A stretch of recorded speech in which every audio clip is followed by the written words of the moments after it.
eu queria já começar aqui fazendo uma pergunta para o nosso querido Eduardo, que o Eduardo, muita gente te chama e aí a gente vai pesquisar, né? A gente diz, cara, então vamos pesquisar. Vamos fazer o trabalho de casa, né? Muita gente coloca sobre você a alcunha de pai dos animes no Brasil. O que você acha? Quanto disso disso não é? Eu fico muito agradecido, mas vou fazer sempre a piada que eu faço, eu só não vou pagar pensão pra ninguém, tá? Então não rola, não tenta. Não, olha só, eu fico muito honrado desse título, essa alcunha, tá até hoje, né? Porque isso veio lá do início dos anos 2000, num evento que teve aqui no Rio de Janeiro, e uma rádio chamada Animix, ela pede pra mim uma chamada. Olá pessoal, sou Eduardo Miranda, estou aqui na Animix, você quer ver não sei o que, o melhor do anime, tá lá, tá por aqui. E quando eu vou ver esse recadinho, né, no YouTube, tava lá, o pai dos animes do Brasil dá um recadinho, eu falei, caraca, isso é grande, né? Uau, obrigado. Quando eu vou dar, uma semana depois, assim, quando eu vi já tinham 18, 20 páginas me chamando disso, né? Me dando essa alcunha. Cara, assim, é aquela coisa, eu posso não ter colocado Super Dynamo, sei lá se foi o primeiro anime, né, o Fantomas na televisão, mas pai é quem cria, né? E eu acredito que depois de Cavaleiros do Zodíaco, de fato, muita coisa mudou no Brasil em relação à cultura pop nipônica. Não que os tokusatsus da Rede Manchete já não estavam fazendo esse trabalho. Esse hábito da Rede Manchete foi criando uma base muito forte para que quando Cavaleiros chega, e Cavaleiros não é um desenho como qualquer outro que a gente já tinha visto antes, talvez Zillion tivesse alguma coisa, ou Patrulha Estelar, ou Piratas do Espaço, né, que a própria Manchete exibia, esses dois últimos, mas tinha Doraemon, tinha Dom Drácula, tinha Speed Racer, tinha desenhos japoneses que eram conhecidos como desenho do olho grande, né? Mas Cavaleiros ele chega para literalmente denominar o que é o anime e tirar a galera que vivia escondida, né, os otakus que viviam dentro de pequenos grupos, e isso todo mundo agora fala a língua deles, todo mundo agora consegue admirar um anime e tornar isso universal, né, dentro da nossa cultura brasileira. E claro, é o fomentador de diversas coisas, revistas, bandas, eventos, dubladores, e aí vai, né, aí é muita coisa. Então o pai dos animes do Brasil, eu aceito, ainda de coração aberto, agradeço muito esse título, e é isso, sou muito honrado e muito agradecido por isso. A gente vai entrar num papo da Manchete.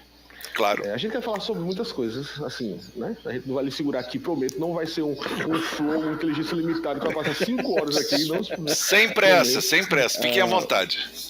Mas, antes da gente entrar nesse assunto da Manchete, eu tava pensando aqui. Eu sou de 88, né? Então eu sou a geração que a minha infância ali foi anos 90. E ainda é uma geração que não tinha internet. Já, né, 90 e pouco já tinha, mas pouquíssimas pessoas tinham. Não tinha nada a ver com o que a gente tem hoje em dia. 98 eu ainda tava na internet de escada. Então, assim, a minha geração,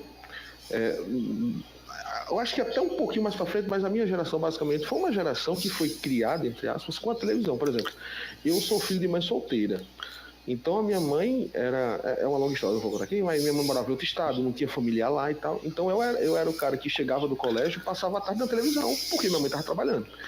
Então, muitas das lembranças que eu tenho com Manchete, com Cavaleiros do Zodíaco, principalmente, que eu já falei aqui que é o anime do meu coração, era isso de tipo, eu tô à tarde em casa, sozinho, mas eu tô ali ligado nessa Então era eu que cuidava de você. Tá vendo aí?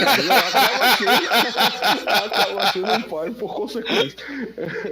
Então, tu tem essa noção, Eduardo, assim, da influência, da importância do... É uma coisa impressionante que quando eu vou a eventos, né, quando eu sou convidado para dar palestra sobre essa época, né, sobre os desenhos e tudo mais, eu me emociono sempre muito quando uma pessoa vem, me abraça, chorando, tremendo, aí tenta ajoelhar, eu vou junto, né? Assim, eu me emociono tudo que até a cadeira quebrou. Eu tento, sabe, eu tento entender a reação daquela pessoa. E é claro, né, quando a pessoa narra o que acontecia enquanto o desenho passava, né? Eu não tinha ninguém ao meu lado, ou eu passava fome, ou eu só tinha a televisão para me consolar. eu estava atravessando a separação dos meus pais, são tantas coisas, e depois os relatos do que isso influenciou na vida dessa pessoa, o trabalho que eu fui fazer, ou do que eu fugi das drogas por causa disso, que eu fico muito orgulhoso, né? Mas saber a dimensão exata é sempre muito difícil. Eu sempre me emociono muito, né? Porque é o maior presente. O maior presente é saber que não é o dinheiro que você recebeu, mas o legado que você deixou, né? E o quanto você ainda é lembrado por isso. E isso é muito bonito. E então, já que a gente está nesse período, eu tentei montar uma pequena linha do tempo.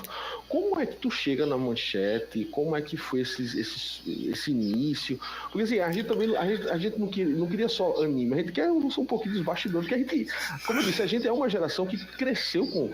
Não, o que era um domingo sem assistir um Faustão ou um Gugu, a gente cresceu com a televisão.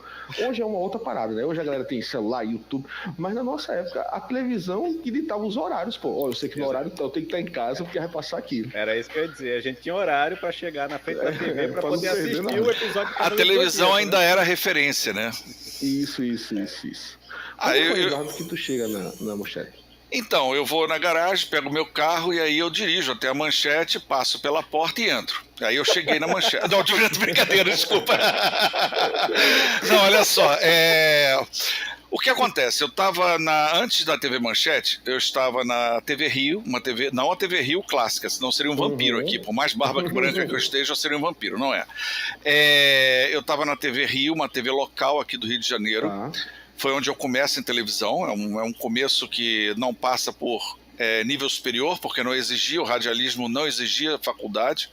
Então minha faculdade é a mão de obra, é mão de obra pesada ali mesmo, tendo que lidar com a televisão em si, né? A TV Rio, ela acaba, eu tenho uma passagem rápida pela TV Globo, na parte de efeitos visuais, mas foi só uma prestação de serviço, e a pessoa que me colocou na TV Rio, que era o diretor de programação, ele foi para a TV Manchete. E aí quando soube que eu tava, ele me faz o convite, né? Ele falou assim, tá fazendo alguma coisa? Não, tô aqui na transição entre uma e outra. Não, vem para cá, vamos trabalhar junto com a gente trabalhava lá na TV Rio. E aí eu vou lá, me apresento e ele me coloca na divisão de cinema, com o Wilson Cunha, o crítico de cinema. Lembra? Cinemania? Sim. Então, ele me coloca na divisão de cinema, que o diretor era o Wilson Cunha.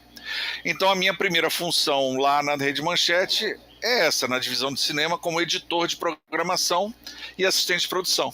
É assim que eu chego na Manchete. Na fronteira net, a jornada sem fim, universo geek, esperando por ti.